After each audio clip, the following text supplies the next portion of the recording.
on-demand production of the Sunday Night Sports Nerd Show.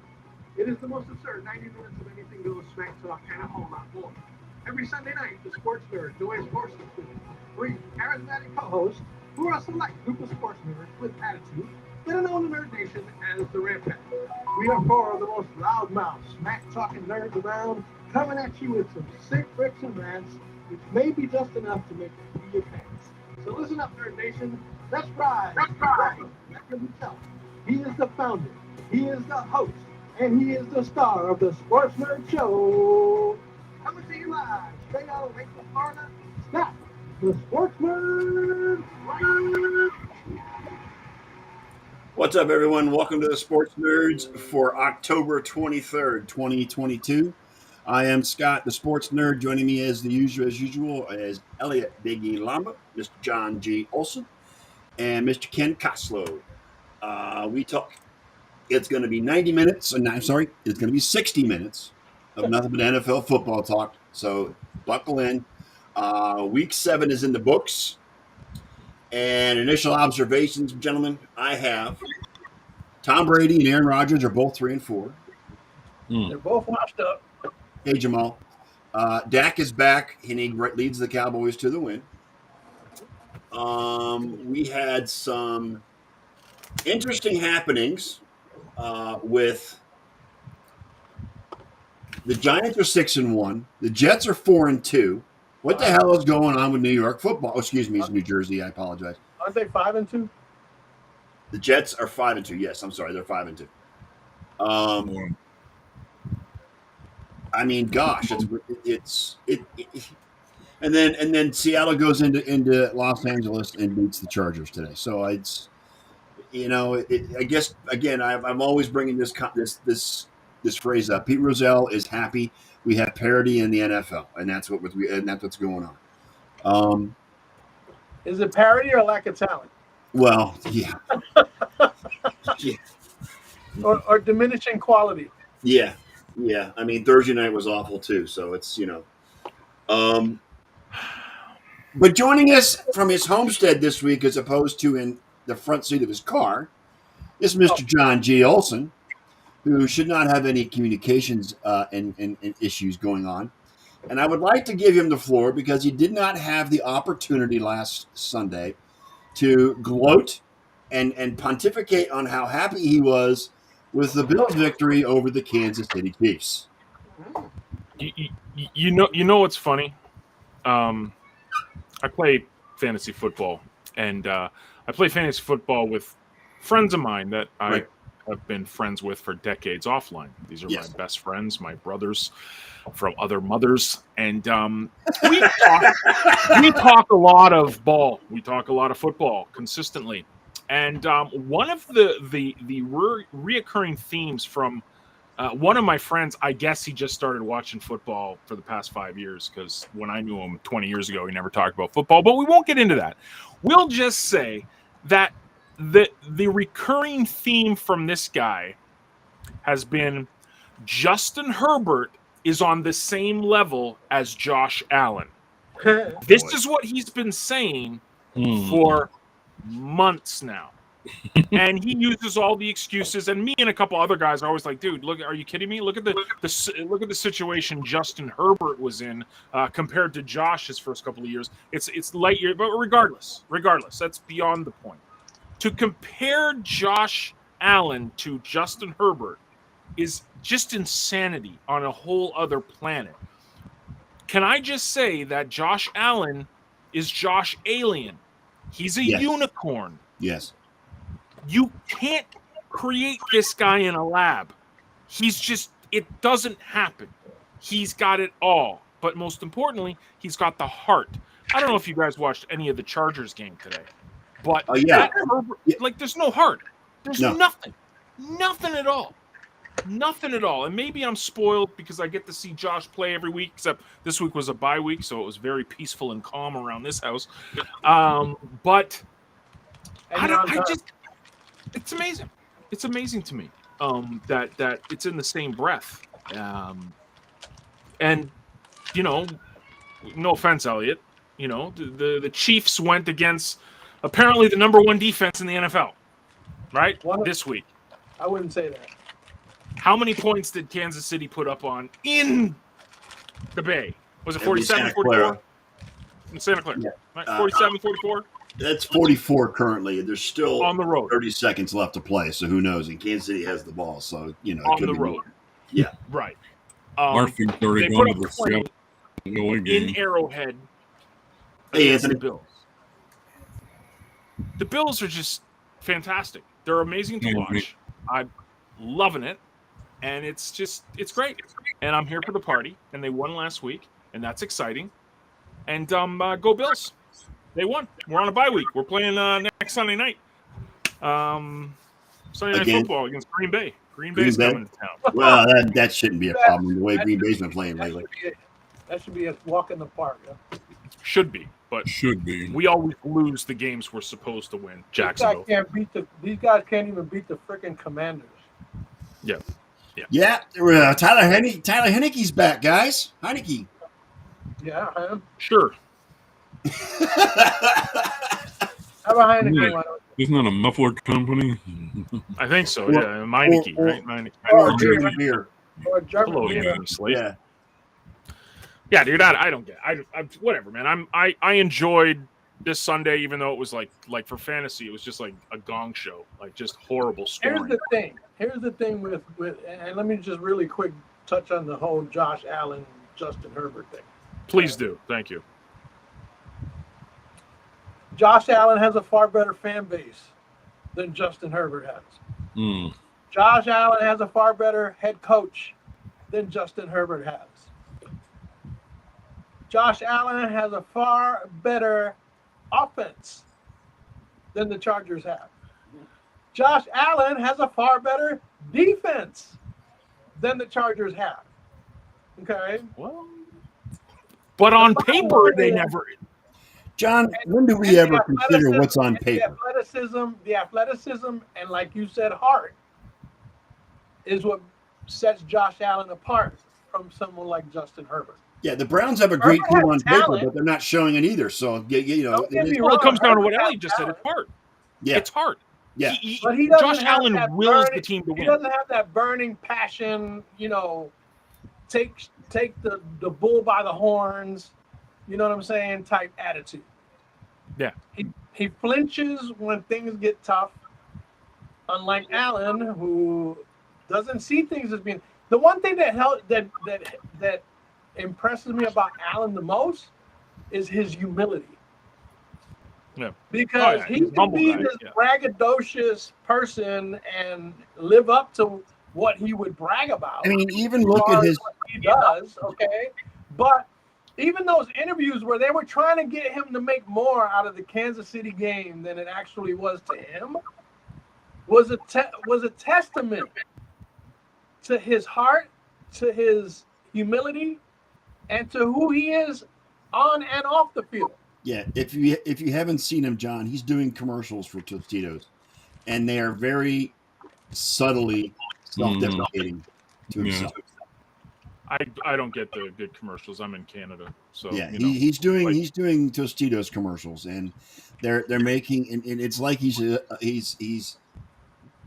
premise is that he is practicing for his life in the booth after football. And he sounds like crap. He really does. Yeah. Oh yeah. Okay. The other thing, and I'm glad Brett is here because I need to throw a couple darts at some Kansas City fans because I didn't get to last week. Please do. Right? This is the other argument where the Patrick Mahomes is the best quarterback in the league compared to Josh Allen argument. Okay. Look what Patrick Mahomes came into situational wise compared to what Josh Allen did.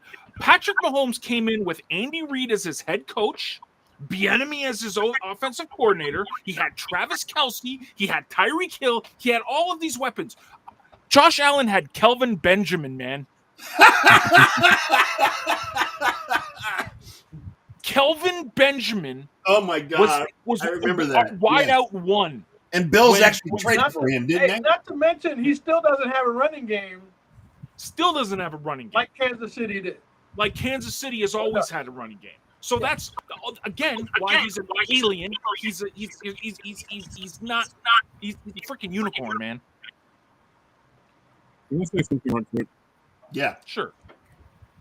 What I like most about Josh Allen is his competitive nature. And I have not seen them quarterback if he gets a little bit of pressure he has absolutely no problem tucking that ball away and taking he gets Right.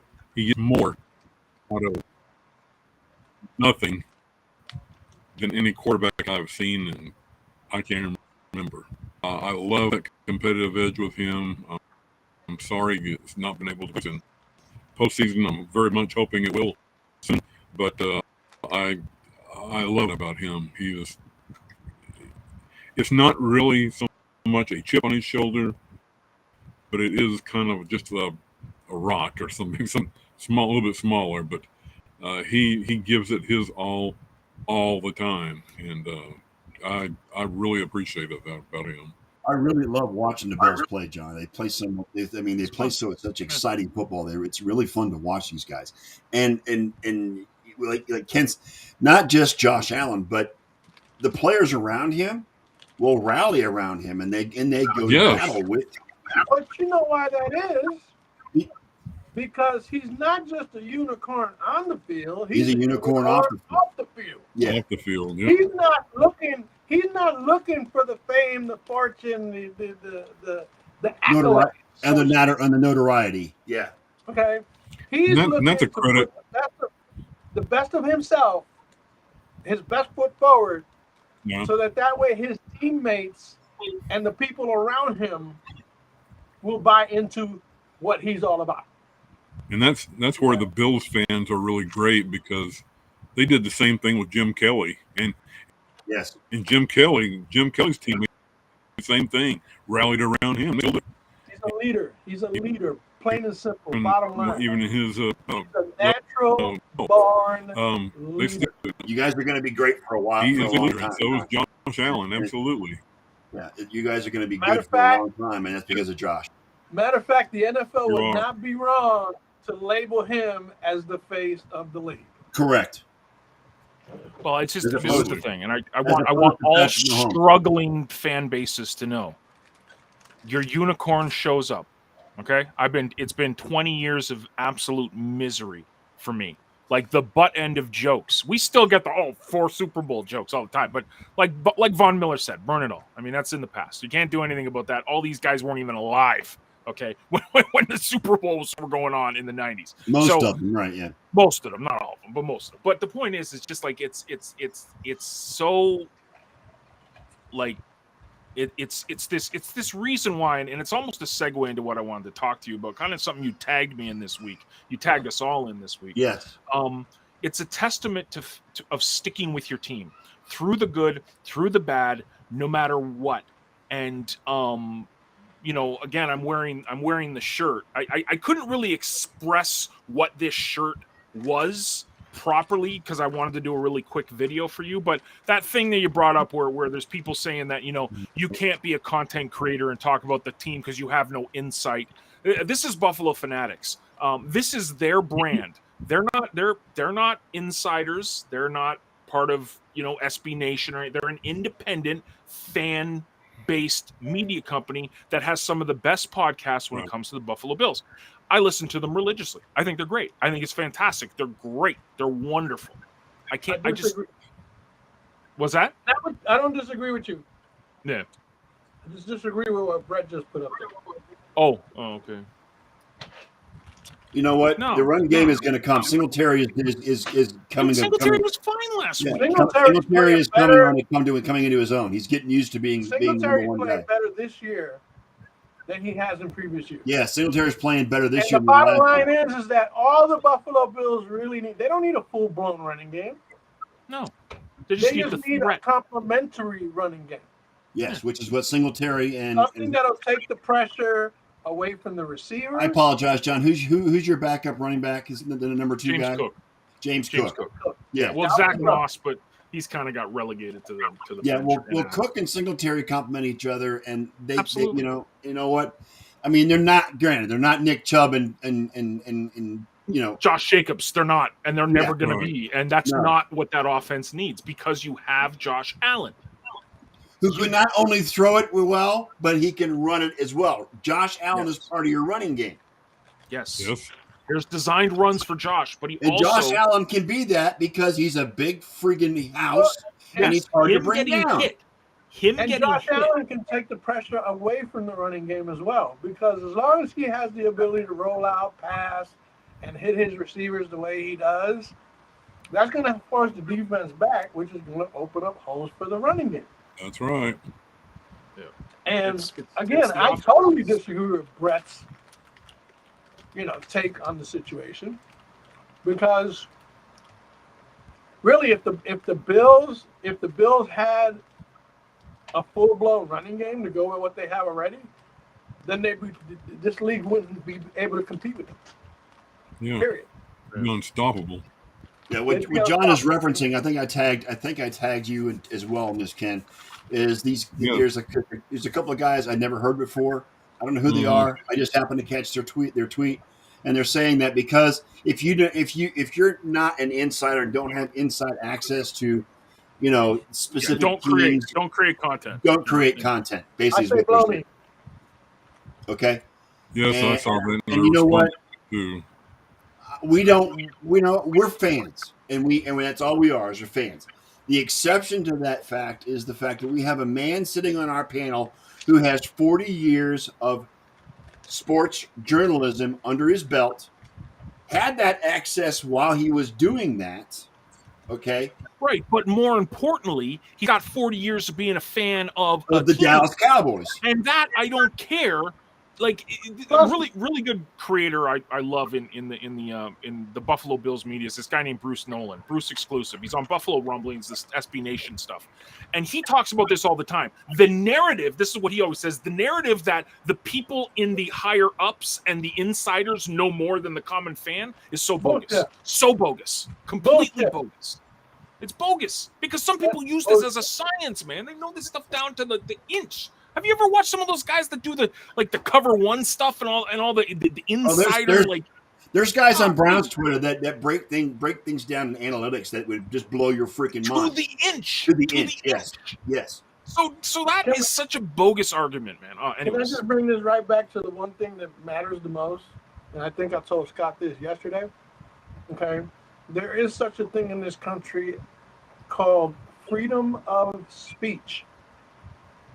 Okay, and anybody can say whatever they want about anything. Well, they've got it in Canada too, Elliot. Just okay. I'm just going to say it, but yeah, that's fine. not to leave the Canadians in the room out of this. I'm just joking around. I'm just saying these people, either they are just maybe they don't know what the fuck they're talking about, and they're worried that we're making them look bad. I'd never heard of these guys in my entire life until yesterday. And now they're trying to be heard, and they're trying to do it at somebody else's expense. That we're better than you because we have inside access? Bullshit. Fuck you. Yeah. I think what they're trying to do. Here's your inside access. Blow me. Yeah. If you're watching, blow me. I think what they're trying to do is impress the media and the teams with how much you know about everything. Yeah. And they're claiming that we don't, which I can is not exactly true, because I still have friends in the going after podcasts that have more viewers and listeners than they do, Ken, is what they're doing. Yeah. You know what? I've said this for 10 years on this show, and I'm going to keep saying it. I don't care if we have one viewer. I love doing this show. I love talking football with you guys, and I'm going to continue to do it until I'm not able to do it anymore. That simple. Okay. Yes, we could probably get more traction and more visibility if I was more proactive on it. John has lectured me on it for 10 years as well. But I am very happy with because we've made a lot of friends on this show, people that come watch us, that we interact with, not just on this show, but in social media as well. And I enjoy doing the show. Yeah, we have fun doing it. There have been many versions of this show over the course of the last decade. And this is the current, iteration of it with the four of us on this panel. Mm-hmm. I love doing this show. I won't stop doing it. You know the one connotation. And I don't care if we have 1 viewer or 100 viewers. It doesn't matter to me. But you know the one connotation I hate the most, and I think these guys are probably even trying to touch on it, is the word expert. We don't claim to be experts. Well, that's what I'm saying, though, is that to me, the word expert, it's like, let me speak from a fantasy perspective, okay? How many fantasy experts are out there? The ones that you see on TV, they call themselves experts, but you know what? That's just a connotation that gives them an excuse to come back and say that we're wrong and it's okay. It's a label, Elliot. It's all it is. That's all it is. Yeah. It's a false no matter how much you think you're an expert in fantasy football, bottom line is it's still a crapshoot. It's not a perfect science. Fantasy football fantasy football, honestly, 90% luck, 10% skill. Yes. The only skill that is required in fantasy football, or the only skill set, is knowing how to draft, knowing how to use the waiver wire, and knowing how to trade. Okay. No, Brett, I didn't. Outside of that, look, once you set that lineup, you don't get to go on the field and defend against the people you're playing against. You don't get to run the offense of the guys you put in your lineup. Okay? You don't get to change your lineup either. Faith and luck. Okay? So don't give me this bullshit about being an expert. Because bottom line is, I had a competition one year with all the so-called experts on ESPN in fantasy. I finished second to Matthew Berry for the entire season. Okay? And I'm no fucking expert. I don't claim to be one. I've never wanted to be one. Why? Because my opinion in a game that's based on luck can be just as valid and just as strong as anybody else's. Yep. I mean, how many times did I make Derek Laughlin look bad, Scott? Many times. Many times, right? And he's supposed to be the fantasy guru expert. Well, he is, yeah, and that's what we labeled him on this show for. And I used to nail him all the time. Yeah, and you know what? There's fantasy gurus on ESPN. There's fantasy gurus on CBS. There's fantasy gurus on Fox. There's fantasy gurus on NFL Network. They're all, it doesn't matter. That's all a crapshoot. It's all luck. Like you said, 90% luck and 10% skill. These guys don't know more than what anybody else does. They don't. Because it all comes down to. They want us to think they do, but they don't. Whatever happens, happens. For years, fantasy experts have been lauding the skill of Todd Gurley, and we have been saying on this show all along, Todd Gurley is one of the biggest fantasy busts in the history of the NFL, and that's the fact. So you know what? I don't care. There's a lot of fantasy busts out there. Okay, it happens. All right, because it's two different things. It's like I was watching something this morning they were talking on Fantasy Football Now. They were asking, are you speaking of the real or are you speaking of the fantasy? Yeah. How's this guy going to do? Not all guys that are great at fantasy. Right. You know what I'm saying? And so it's true. For anybody to say that no one else has the right or the privilege to speak on something that everyone has a right to speak on is full of shit. Exactly. And those guys that tweeted that nonsense, I go up against them any fucking day. Exactly. Yeah.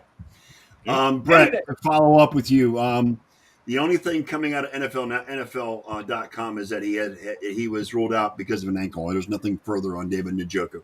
Brees Hall's ACL. He's done. Brees Hall. Yeah. Brees Hall. Oh, Brees Hall? ACL? Yeah. Brees Hall. Oh, shit. Yeah. Salah just said it. He said. Any word on DK Metcalf? Because he went out with a knee injury too. Yeah. So Brees Hall tore his ACL on that play?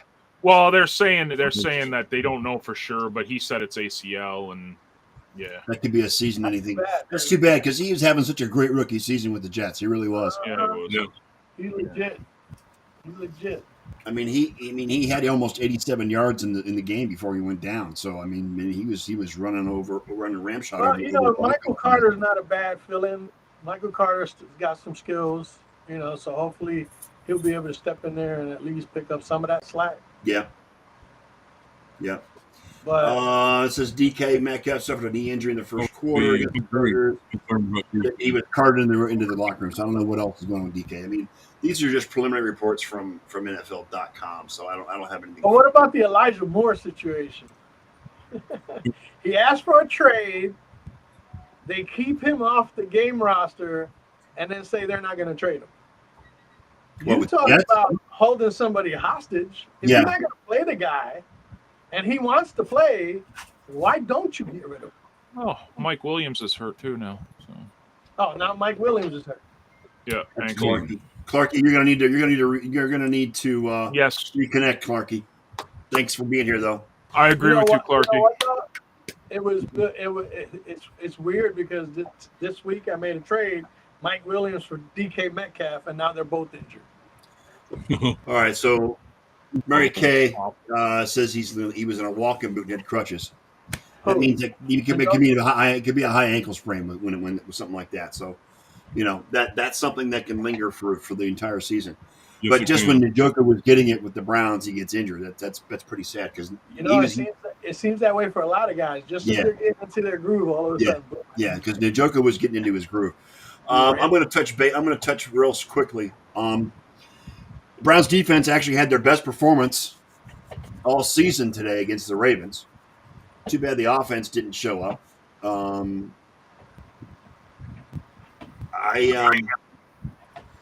don't know. I mean, the first drive of the day went real well. They were heavy on Nick Chubb, and then all of a sudden, just like they all do all the time, they went away from Nick Chubb and tried to be a passing team, and it didn't work out. So it just irritates me that they go away from the Nick Chubb game plan because Nick Chubb is your power guy. He's your runner. He's your number one guy. Him and 27 are your 1-2 punch. Kareem Hunt. Thank you, Kareem Hunt. You know what? You want to treat Jacoby Brissett like a number one quarterback, and he's not a number one quarterback. He had a couple of good throws, one of which was to Cooper. Oh my God, my brain's not working today. Amari Cooper. Thank you very much. Yeah, Amari Cooper. We had one good throw to Amari Who's the Browns fan here, right? Yeah, I know, right? And I mean, he had a couple of good throws today, but they went away in the middle of the game. They went away from the running game, and that's what hurts them. You know who just figured that out? You know who just figured out that problem for themselves? Who? The Las Vegas Raiders.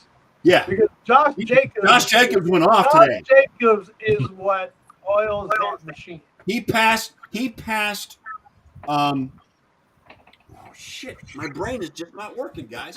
Marcus Allen. He passed Marcus Allen for yards for rushing yards in his first 50 games. He passed Marcus Allen today for the Raiders. Wow. When they went away in the beginning, there was question as to whether Josh Jacobs was going to play for the Raiders or not. Right. You know what I'm saying? Right. And they emphasized so heavily on Derek Carr and Devontae Adams and that they went away from it. You know what I'm saying? And it's like, look, the only way that Derek Carr is going to be successful with Devontae Adams is if Josh Jacobs establishes. If you get Josh Jacobs rolling and moving, then it's going to free up Amari Cooper. Absolutely, I mean Amari Cooper. Listen to me. I'm going back to the Browns. Devontae Adams. You're right. Yes. And not to mention, not just Javonte Adams, but Mac Hollins got into the game today. So did Hunter Renfrow. They're doing all this without their tight end, Darren Waller. Yeah, it's good to see Hunter Renfrow get back in the swing of things too. So I'm just saying, look. Anyways, speaking of tight ends, some teams need to have a solid running game. Happy tight end day, right, Kenny? Yes. Yeah, except for Mark Andrews, who only scored 0.4 of a fantasy. Well, the Browns shut him down. What can I say? The defense played good today. I mean, they can't stop the run because Edwards ran all over him today. But they shut down. And you know what? Jackson didn't have a great day. The Browns defense kept him in check for most of the game. It was the running game that killed us. and the fact that they did the defensive turnovers resulted in points, and that's what hurt us too because our turnovers today. But I would like to see the Browns rely more on their running game with Nick Chubb and Tyreek Hill. Not Tyreek Hill. Good God. Kareem Hunt, man. Kareem Hunt. Thank you, John. Wow. Someone needs to check me for dementia. Anyway, Can we have a prompter, please? yes, exactly. Yeah. With the You Chubb and better Hunt be careful, man. You're gonna totally give credibility to these guys that are talking that nonsense. I know, right? I think they got you rattled.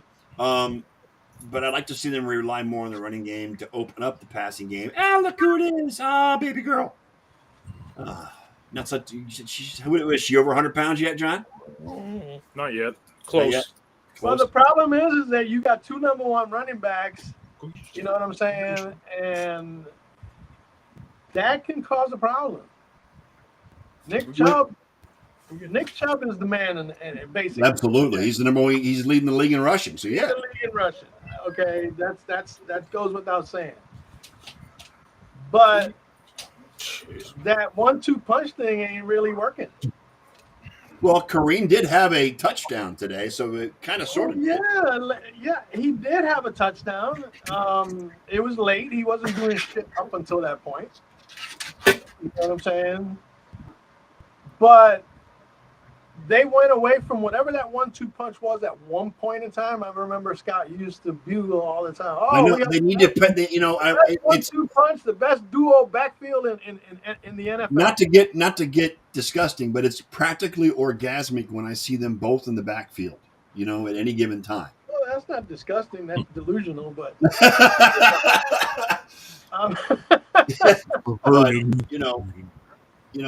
We've got a good the receiving core. We've got a great tight end. Hopefully, he's not hurt too bad. You got Amari Cooper, Donovan Peoples-Jones. Those are the 1-2 punch on the outside. It's just that as much as I respect Jacoby Brissett, he's not a number one quarterback, and I think he just. Well, what choice do they have? At this point, they don't have any choice, at least for the next 4 weeks, until Watson comes back. So, but they're 2-5, and I'm pissed. I'm just saying. Mm-hmm. Well, they had a chance to put the Ravens away today, and they didn't do it. They played good enough to win, but they didn't do it. So, Ken, your thoughts on Dak Prescott making his long-awaited return today? I thought he looked rusty, naturally, and he got a little bit better in the second half, but first half was god-awful. We did absolutely nothing on offense in the first half. In fact, that pretty much entire game looked like it belonged more on Thursday night football than Sunday.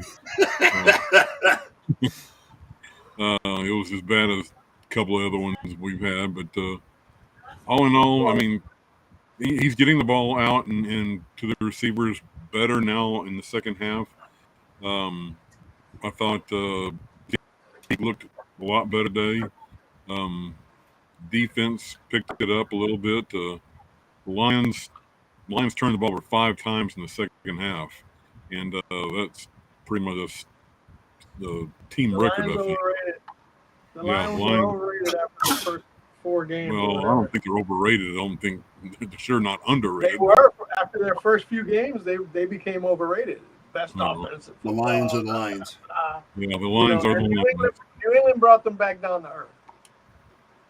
Okay. I mean, they're competitive, but it's just they shoot themselves in the foot quite a bit, and I'm glad to have the victory, but it was stone ugly. Hope we look better against the Bears next week. Well, and here's the thing that Russ could have been a factor, so on and so forth. But him not doing well is only going to spark up that Cooper Rush conversation.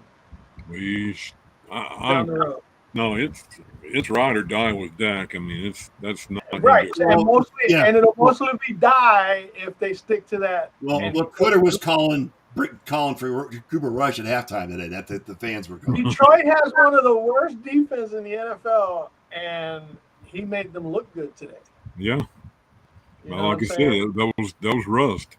I mean, they were down 6-3 at halftime, Ken. They were down 6-3 at halftime. Yes, 6-3. Like I said, it was a game that belonged on Thursday night. That was pretty bad. One of the worst games I've seen this year.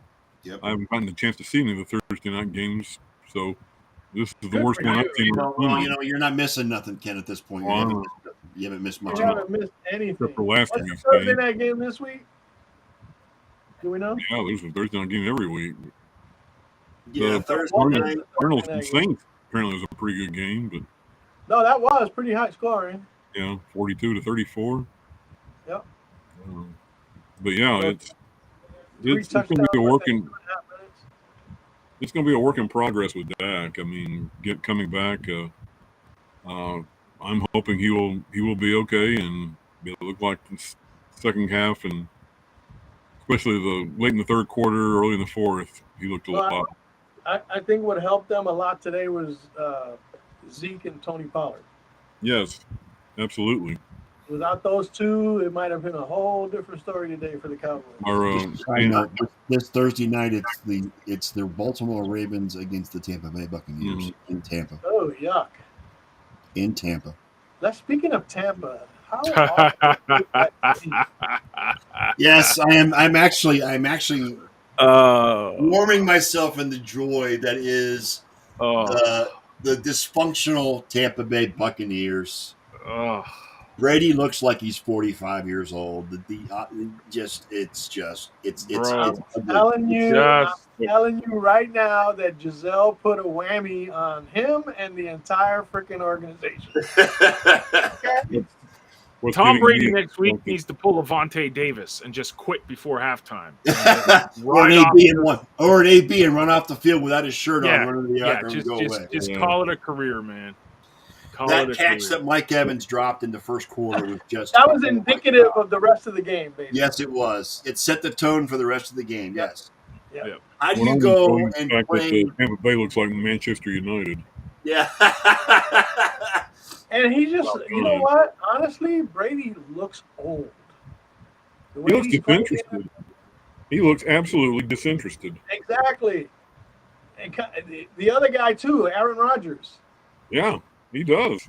They both look disinterested. They both need to piggyback themselves right the hell on out of the league already because how do you go into Carolina, play a 1-5 Panthers team, and then just get blown out? A depleted team too. They didn't have McCaffrey no more. you know what I'm saying? They got traded away their best player, PJ Walker. Hello. Yep. This is a XFL reject. Yep. Come on, I have a quick question for you, Elliot. Go ahead. How much did McCaffrey play today? Because I thought he was supposed to play some today. No, he did play. You know, he played in the beginning. He had I think 3 rushes for 31 yards. Okay. He was looking good, and then all of a sudden, Shanahan happened. That's what happened. He didn't come back out on the field. You're feeding him the rock. He's looking like why you traded for him, and you just get away from the game script. And you try these stupid Deebo Samuel things, and it's just. And guess what? It's exactly what he did. It's exactly what he did with Atlanta in the Super Bowl and the Niners in the Super Bowl. Had everything going his way, and then the fourth quarter came around, and he flipped the script and fucked it all up. Well, it sounds like Kevin Stefanski today in Cleveland with Cleveland. Yeah. It will be a good trade if he can stay healthy. Yeah, Brett, stay healthy, it will be a good trade. That's why they call him Shanahanigans. Yeah, Brett. Unfortunately, because it's Tom Brady, no, you don't pull Tom Brady. No. Hey, Clarky brings up a good point too, right? Like we're so quick to say, Brady. It was Brady, not Belichick, but now Belichick is winning with Bailey Zappi. It's a very good point, Brett. It's a good point, man. You got to give props, and he's not wrong. You're not wrong, but this is the thing. I think that Belichick is very much invested in Mac Jones. So Mac Jones is starting tomorrow night, right? Yes, I think he is. Yes. So, like, Belichick will get into the ride or die with his guy, and you won't. He'll sink or swim with his guy. I really also think, despite whatever rumor or story there was about dissension, this, that, and the other, I really do believe that Tampa misses Bruce Arians and Todd Bowles is not their answer. Yeah, because I think Bruce Arians had a better control of that of the players. They also miss Gronk. Well, they miss Gronk, yeah, for sure. You know, they don't have the same. Look, one of their Ryan Jensen was injured during training camp. They don't have Ali Marpet retired. They don't have a Gronk. They don't have a Julian Edelman. That's the problem. They don't have that slot receiver either. They really don't. Todd Bowles will not pull Brady, but I tell you who will, and that's Tom Brady. Yeah. Tom Brady will pull himself. Yes. Well, he already said he's not going to. He's not contributing. He already said he's not going to retire mid-season under any circumstance. No, he's not going to retire, but he will pull himself out of a game if he's not contributing. I think he will. You think so? Like, hey, that would be him like conceding. I don't see Tom Brady. I think he's seeing the handwriting on the wall. I honestly believe he's sorry he came back this year. He is having. Well, yeah, because it cost him his marriage. Yeah, he's not having fun. I think that may be a smokescreen. Tom Brady is done. Yeah, but he is definitely done at the end of the year. I'm hearing that Aaron Rodgers is going to be done at the end of the year. Oh, Rodgers already said he's retiring at the end of the season. Oh, Rodgers. This last season. Rodgers is going to have quite a good time next Sunday night. I'm telling you that. Oh, he gets pissed off. He gets pissed off this week. Who do they play? The Commanders? The Commanders. Yes. Oh boy. Well, wait until all pro post starts picking you off there, Mr. MVP. I really do believe that they played a little too long. I think it's time for them to ride off into the sunset and let somebody else come in. It's the new NFL, right? And this is what was like last week. The whole Mahomes and Allen hype up was the Brady versus Manning thing. It's completely different. Those two were pocket passing quarterbacks. That's what they were. The new NFL. No one can ever say that Brady and Manning were running quarterbacks because they could. I could run faster either one of those two, and I'm 56 years old. It was like watching a tree fall down. Yes, exactly. Stumbling. Like it was, but you look at Mahomes, you look at Lamar Jackson, you look at Josh Allen, you look at even like Kyler Murray, even though he's like 2 feet tall and can't see over anything. But I mean, these guys, their pocket passing is great. But now it's like another level. Now it's like, oh, you want to blitz? Oh, you forgot one. Jalen Hurts. Oh, dude, I love Jalen. And to be honest, guys, when he comes back, and gets back in swing things, Deshaun Watson's also. Deshaun Watson's the same thing. Same type of DNA of these guys that can sling it. That's the new NFL quarterback. Joe Burrow is more of a pocket quarterback than he is. Yeah, but big shout out to Joey Burrow this week, man. What do you have? 500 yards passing. Jeez. Joey Burrow. How Atlanta is beat San Francisco and they can't beat Cincinnati. They did that. They did it today. They put it up today. Jamar and Joe. Oh, Kerry. I love you, Kerry. Yeah, good time. But yeah, it's time for the old guard to pass the baton on, pass the torch, to the new so guard. to speak. And I think they're seeing it. I think deep down they know it. We've seen this happen over the decades. I mean, Elliot and I remember when it was Montana and Staubach or Montana But was it ever like it is now for quarterbacks? No. Today's game is nothing like it was 40 years ago. Nothing. Right. I totally agree. I mean, you had Montana and Marino in the 80s, and you got Elway and, I don't know, Steve Brett Favre. And you've got Jim Kelly in the 90s. The 2000s saw Brady and Manning, and now we've come to this. Every 10, 15 years, it recycles itself, and we got new great players coming in that are different than what we saw 10 years ago, 15 years ago, 20 years ago. It happens every time. And I'm specifically talking about the quarterback position. The quarterback position has evolved. Yeah, man. Yeah. I mean, big time. But you know why the quarterback position is no longer what it used to.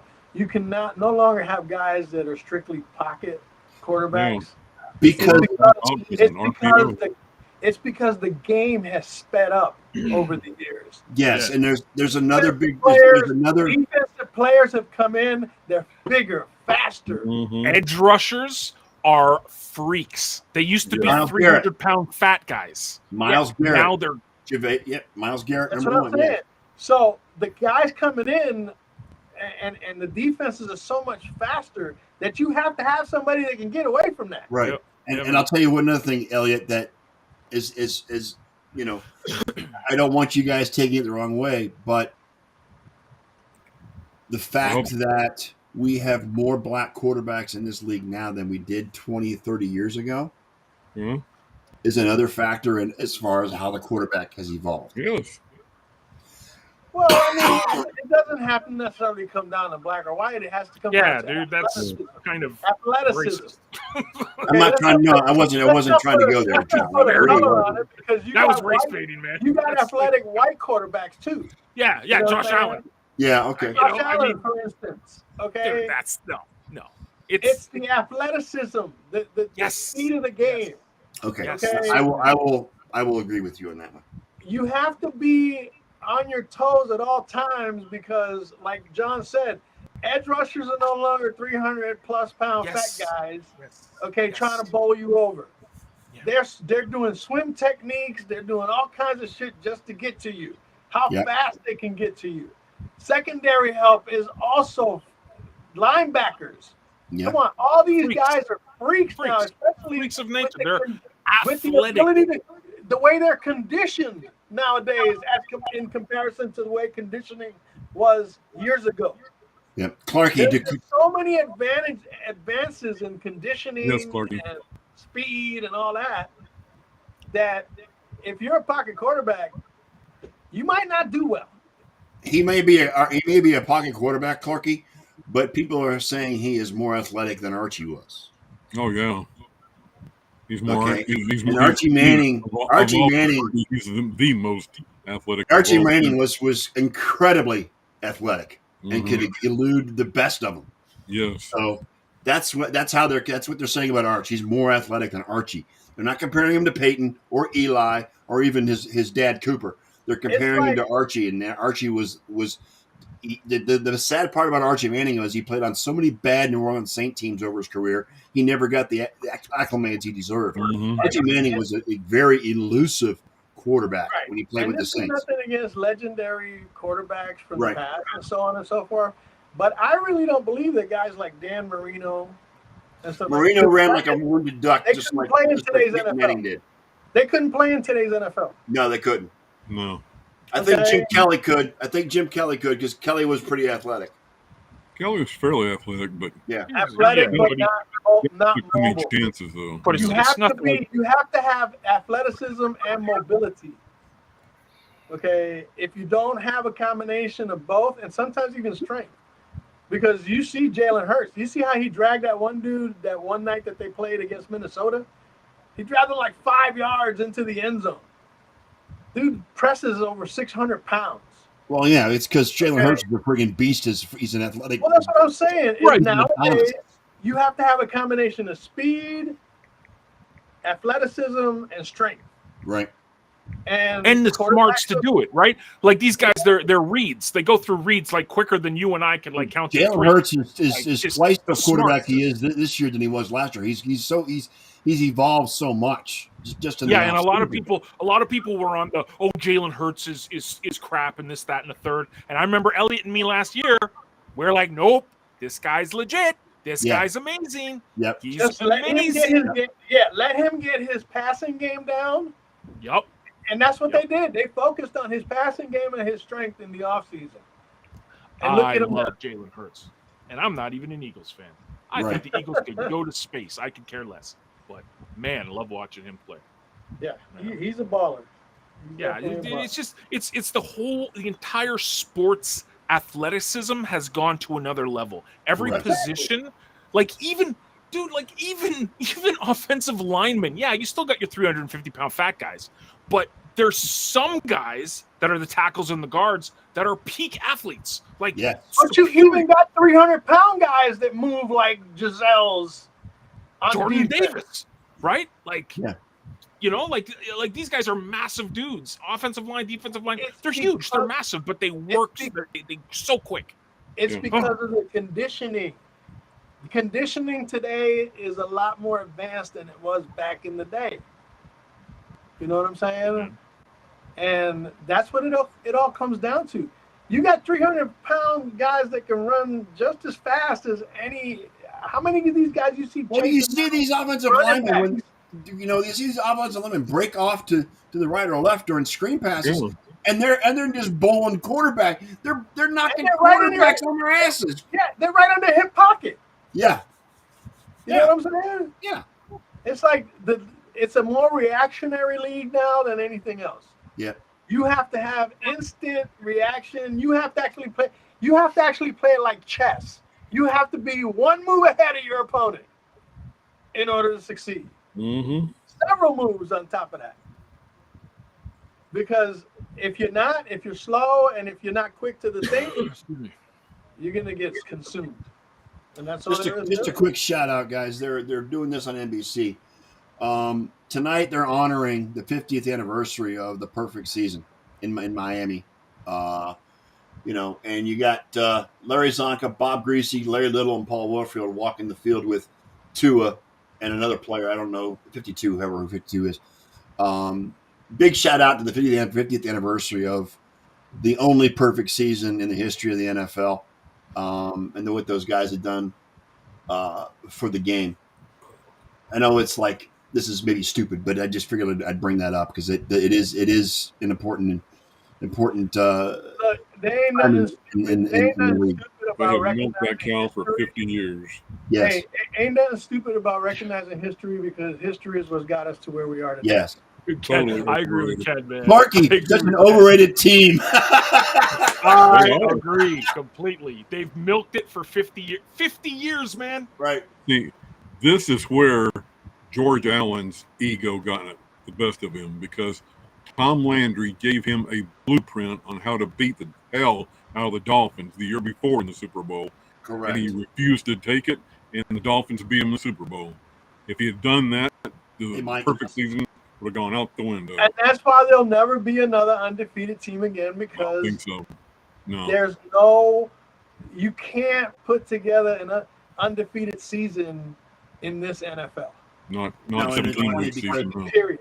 Mercury Morris said this morning on NFL Game Day on NFL Network, he said he's got a bottle of Dom in his fridge just waiting for whatever team is going to come up and tie or break that record in the future. He's never going to pop that. He's never going to pop that cork. It's not. He's not going to pop that cork. It's not going to happen. Not going to happen. Hi, Mike. I mean, think about the physical specimens that played for the Miami Dolphins back then. They weren't physical specimens. They weren't. Okay? They were slow, methodical. You know what I'm saying? Finesse. Just like basically. The Cowboys were. In today's NFL, that team could go winless rather than undefeated. Yes. So again, let's put the context. You know what, Clarky? I agree with you, but they played the schedule that was given to them, and they ran the table. You got to give them credit for that. It doesn't matter who they played. I'm sorry. You know, they may have been overrated, and they almost. You know what? What's crazy about that is, guys, that you don't realize they played the entire postseason on the road. They didn't host a playoff game. No. They didn't host one playoff game. Steelers in Pittsburgh. Postseason on the road. That's unheard of in today's game because the records determine where you play. But the way it worked in 72 is they didn't play any home playoff games. How come they didn't get a home game if they were undefeated? I don't know. It was the way the playoff schedule was set up back then. It was crazy. No, he's gone, Brett. I think so. I think that whole squad is just in disarray, personally. Yeah, I think you're right, John. Brett, I believe that too. I think the Colts They were supposed to win that division. Yeah, they right? were supposed to win that division. And they were probably doing better with Carson Wentz than they're doing with Matt Ryan. Yeah. Yeah. That's another guy who should have retired, saw the writing on the wall. Yeah. But Yeah, he should have seen the writing on the wall after 20 Well, years. you give it up to Phillip Rivers, right? Like he played that one season and he's like, I'm done. I'm done. Yeah. I got to take care of my 30 kids. I'm done. I can't do it. He went out on top. He went on top of his game. Yeah. You stick around too long, and then you start looking human again. You start looking pedestrian. That's Matt Ryan is looking pedestrian right now. Him, Brady, and Rodgers. Yeah, right now they're looking They pedestrian. stuck around too long. Bro, dude, Tua, I can't believe they're starting Tua. Like, man, 24 days after another hit. 24 days after the concussion. Yeah, let's see what happens. Bro, there you go. Give it to Tyreek. I just need points. Just throw it to Tyreek all game, Tua. Just that's all you do. Check down all day, buddy. Let's go. Check down to Tyreek all day. Oh yeah, but he lost yardage on that first play. Yeah, he lost. Yeah, he lost. It's dude. This week was just weird. It was just weird, guys. Man, I'm like, I hope we don't see someone like die on the field tonight because Tua, if he gets hit, man. Ugh. I mean, I still have visions of what he looked like when he got slammed to the ground. When he was throwing gang signs. Just with his gang signs. like this.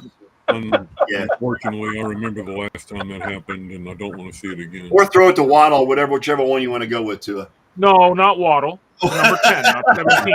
Waddle, just do your little penguin thing somewhere else, man. Just give it to Tyreek.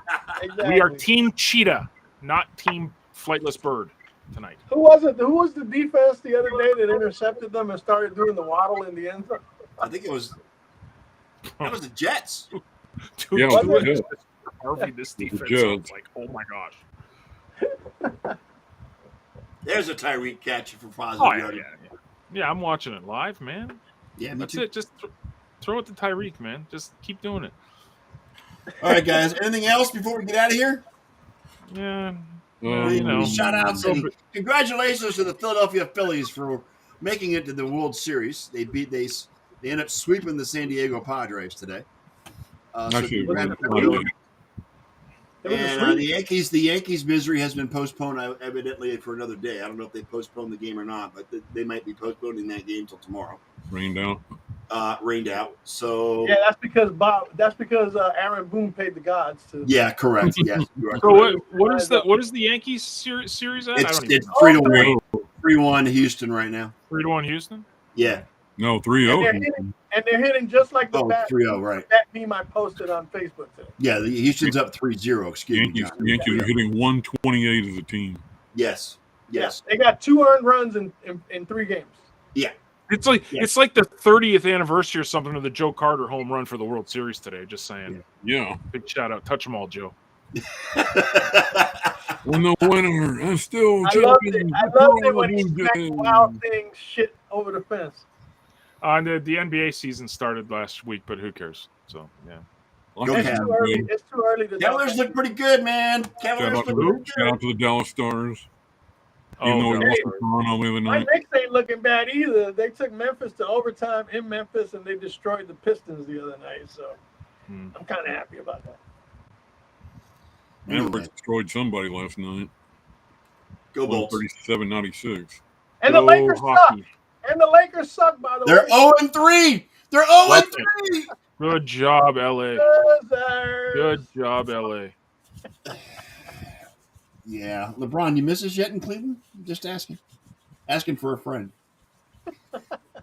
All right, fellas, let's wrap it up. Good show. Ken, I'm so happy you managed to stay in camera on the show the entire hour. I'm so happy. You know why? Took your leaves. Hey, you know why that happened, right? Because Restream might have heard you're leaving. Yeah, right. What? What? I might be leaving if we can't get shit together. Yeah, I was talking to the guys before. We cannot, for some reason, get Elliot's music through into the stream for some reason. We have to play it on the speakers. So I'm considering going back to Zoom, but I haven't decided yet. It's an expensive adventure to do that, but we'll think about it. Either way, we'll be here next Sunday at 7:30. What you want to get out of it? Yeah. Either way, we'll be here next Sunday night at 7:30 p.m. as usual. On behalf of my co-hosts, Mr. John G. Olson, Mr. Big E. Elliott Lamba, and Ken Koslow, coming to you live from Arlington, Texas, right next door to the stadium. Well, practically next door anyway. Back home too. 2 miles. And Elliott is back home. Welcome home, Elliott. Glad you had a good trip. Congratulations and mazel tov to your son on his wedding. Go Bills, go Browns, go Niners, go Cowboys. Until next Sunday, we're out. Elliott, play that outro in the speakers. Well, there you have it, Nerd Nation. Another Sunday episode of the Sports Nerd Show in the books, and we're actually still alive to tell about it. And on behalf of our host, Scott, the Sports Nerd, right? John Olson, Ken Koslow, two of our lovable members in the Brand Pack, and yes, me, Big E, the entire pack would once again like to thank you all for participating with us in the best 90 minutes of sports smack talk today. So until next Sunday night, dear nation, we want to leave you with a quick PSA. Please stay safe. Please practice social distancing. And for heaven's sake, please wear a blessed mask. You all just got hit with a pack ramp from your ramp pack. And with that, fellas, we are out.